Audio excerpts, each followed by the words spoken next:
Saudara-saudari yang terkasih, selamat pagi.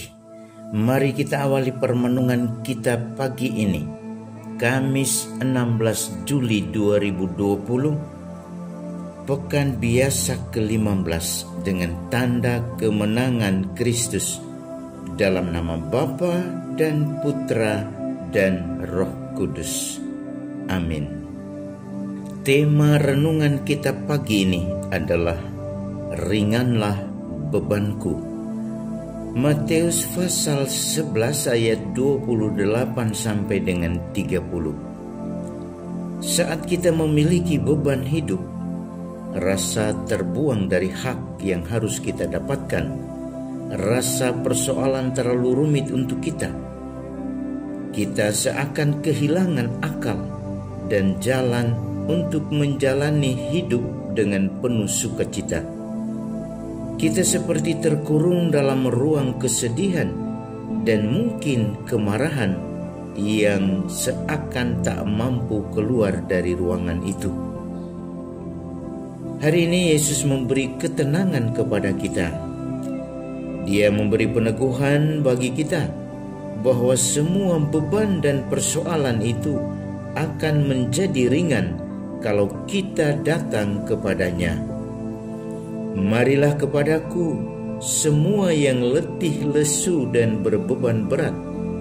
Aku akan memberi kelegaan kepadamu, kata Yesus kepada kita. Matius pasal 11 ayat 28. Yesus mengundang kita untuk datang kepadanya dengan membawa serta segala beban dan persoalan kita. Kita diundang untuk meletakkan semuanya itu di atas pundaknya, dan Dia akan menggantinya dengan rasa kelegaan. Dia akan meletakkan beban baru di atas pundak kita, sebuah beban yang ringan dan enak. Pikulah kuk yang kupasang, sebab kuk yang kupasang itu enak, dan bebanku pun ringan, kata Yesus.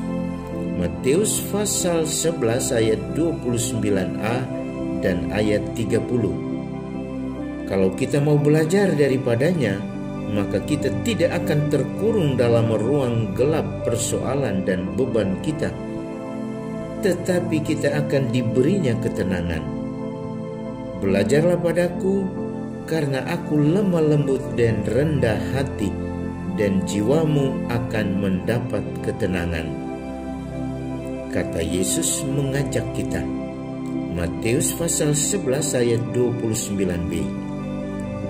Yesus mengajak kita untuk menghadapi setiap persoalan hidup dengan kelembutan dan kerendahan hati, bukan dengan emosi dan kemarahan. Artinya kita dengan penuh iman memasrahkan semuanya itu ke dalam tangannya dan membiarkan Dia turut memikul beban kita. Karena beban, betapapun beratnya, akan menjadi ringan saat Tuhan terlibat di dalamnya. Kita bercermin pada Sang Sabda yang mengatakan, marilah kepadaku semua yang letih, lesu, dan berbeban berat. Aku akan memberi kelegaan kepadamu. Matius pasal 11 ayat 28. Saudaraku terkasih, kita tidak akan terlepas dari beban hidup. Namun bersama Yesus, beban itu akan menjadi ringan. Percayalah. Salam Kornovum, hati baru. Dia yang mengundang kita untuk belajar daripadanya, senantiasa memberkati kita semua, dalam nama Bapa dan Putra dan Roh Kudus. Amin.